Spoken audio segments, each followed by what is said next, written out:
Karibuni sana KingoFarm. Sasa bwana, leo hii ninataka nikuambie vitu vitano muhimu kabisa ambavyo kama hutovizingatia wakati wa kutibia kuku wako, ukawa unawatibia kuku wako bila kuzingatia hivi vitu. Ni vitu vidogo vidogo sana, lakini kama hutovizingatia utamaliza dawa zote, utatumia dawa zote, utatumia tiba za asili, utatumia dawa za viwandani, dawa yoyote ile ambayo unaijua wewe, na kuku wako hawatapona, na utahisi kabisa dawa hazifanyi kazi, na utaona kabisa kwamba mzigo umekuelemea. Lakini chanzo kikubwa ni kwamba ni vitu vidogo vidogo sana ambavyo havihitaji gharama yoyote, hujavizingatia, ndio maana kuku wako wanashindwa kupona.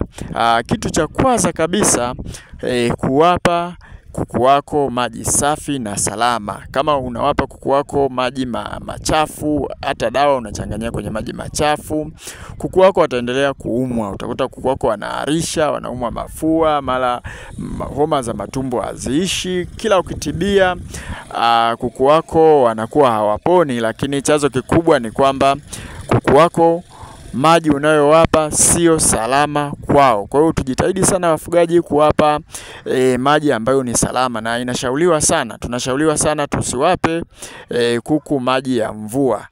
Nacho pia ni chanzo ambacho kinaweza kusababisha kuku wako wakawa hawaponi. Kwa hiyo unaweza kuona kuku wako labda wanahara, ukawatafutia tiba, kila tiba unayowapa hawaponi, kumbe chanzo ni kwamba hujabadilisha maji. Hiyo point inakwenda sambamba kabisa na kama kuku wako utashindwa kusafisha mazingira. Ukishindwa kusafisha mazingira ambayo kuku wanaishi, kama mazingira ni tunapenda kutumia neno kama mazingira sio rafiki na kuku, lazima kuku wako itakuwa ni ngumu kupona. Na ninapozungumzia kwamba mazingira sio rafiki, nagusa vitu kama vitatu hivi. Kwanza kabisa, kama mabanda yanatoa harufu, umeshindwa kusafisha, labda yale vinyesi vyao pale chini, au labda mazingira yao yale umeshindwa kutengeneza banda, labda banda lipo sehemu ambayo kuna upepo mkali.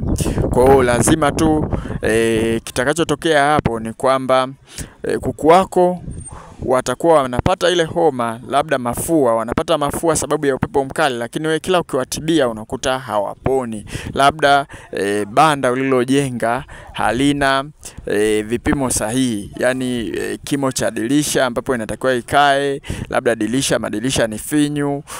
Kwa hiyo hivyo vitu vinaweza vikawa vinakugharimu sana, lakini ukawa hujui. Wewe unachokijua ni dawa. Umeshatafuta dawa nzuri, umekuja hapa KingoFarm, tumekuelekeza tiba nzuri ambayo inatibia. Watu wengi wameponya kuku wao, lakini kwako wewe haifanyi kazi. Unaweza ukahisi kabisa hawa KingoFarm ni waongo, kumbe ni kitu kingine kidogo kabisa ambacho kimesababisha kuku wako wasiweze kupona vizuri. Jambo jingine ambalo ni muhimu sana kulifuatilia jamani, ni ufuatiliaji wa dalili mapema. Narudia tena, nimeshakutana na wafugaji wengi sana wanakuja kwako, kuku akisha kuwa tayari wapo kwenye zile dalili ambazo ni mbovu, yani dalili ambazo za mwisho kabisa. Mfano mzuri, ngoja nikuelezee. Ukishaona kuku wana mafua hadi wamefikia kuvimba macho yale yanatoka yale matonge meupe yale, ile ni dalili ya mwisho kabisa ya mafua, na ni nadra sana kuwatoa pale kuku. Yani ni nusura tu, ni baadhi ya dawa chache sana zinaweza zikafanya kazi pale. Hata mchanganyo wake ambao ni wa asili, huwa tunawachanganyia ile kuku waweze kupona pale, huwa unakuwa ni mkali sana, na inatakiwa uwe makini sana, uwe karibu sana na kuku muda wote. Kwa hiyo hata muda ambao utakuwa unatumia muda mwingi ambapo unaweza ukakata tamaa. Mfano mzuri, kuku inatakiwa umnyweshe uji. Kuku siali inatakiwa wewe mwenyewe umnyweshe uji, na kuku 200 300 wote wapo hivyo, inakuwa ni ngumu sana kwako wewe kufanya hivyo. Kwa hiyo unaweza ukasamee tu. Kwa hiyo ni muhimu sana kutambua dalili mapema. Lazima ujue dalili ya mafua. Mfano, ukiingia usiku bandani unakuta wanakoroma kwa umbali, kwa hiyo unajua kabisa kuku wangu wana mafua, unawazishia dozi. Dalili ya miharo, ukiingia utakuta mharo mmoja, basi ukiingia unawazishia dozi ya miharo, wanapona mapema kabisa. Kwa hiyo ni jambo la muhimu muhimu sana. Na ili uweze kujua vizuri dalili mapema, unaweza ukajua sasa najueje dalili mapema. Kweli kabisa dalili za mwanzo huwa inakuwa ni ngumu kwa sababu huwa zinatokea kwa kuku mmoja mmoja sana bandani. Yaani unakuta kuku mmoja mmoja ndio anaonyesha dalili za ule ugonjwa. Kwa hiyo unapaswa kuwa na elimu stahiki za kutambua magonjwa mapema kabisa kabla hayajaenda kuwa na usugu ule pale. Kwa hiyo ukijiunga na kundi letu la WhatsApp la mafunzo ya ufugaji, sisi tunafundisha vitu kama hivi.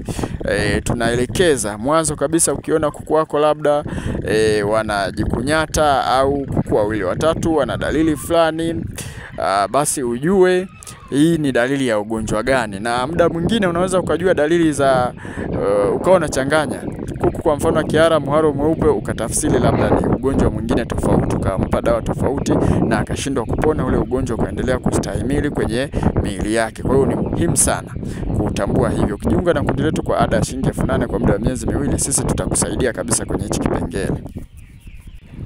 Magonjwa mengine huwa yanatokana na lishe bora. Kwa hiyo hichi ni kipengele muhimu sana kwenye ufugaji wa kuku. Kwanza unapozungumzia ufugaji wa kuku, sehemu kubwa inachukuliwa na chakula. Sasa kama unawapa kuku wako chakula ambacho sio lishe bora, ni mtihani mkubwa sana kwa kweli, kwa sababu lishe tu huwaga inapelekea kuku kuvaa makoti, kuku kuanza kuhara. Mfano umechanganya chakula, umezidisha chumvi, kuku wako utakuta wanahara sana au wanahara maji.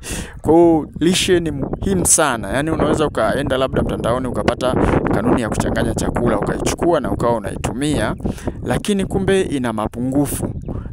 Vitu vile havija balance vizuri, baadhi ya madini hayajawekwa, unakuta baadaye kuku wako wanashindwa kutembea vizuri, kuku wako wanahara muda wote, kuku wako hawatagi vizuri. Unajua huwa tunakwepa gharama ndogo ndogo. Mfano sisi tunacho kitabu cha Safari ya Ufugaji, kina kanuni nzuri kabisa za kutengeneza chakula na zimewapa mafanikio watu wengi. Kinauzwa shilingi 10,000. Unaweza ukakwepa shilingi 10,000 lakini ukapoteza gharama kubwa sana. Ukaua kuku wengi au ukashindwa kupata mayai ambayo ulitakiwa upate. Ulitakiwa upate labda tray 10, unapata tray 4. Umeona? Umekwepa kitu kidogo sana.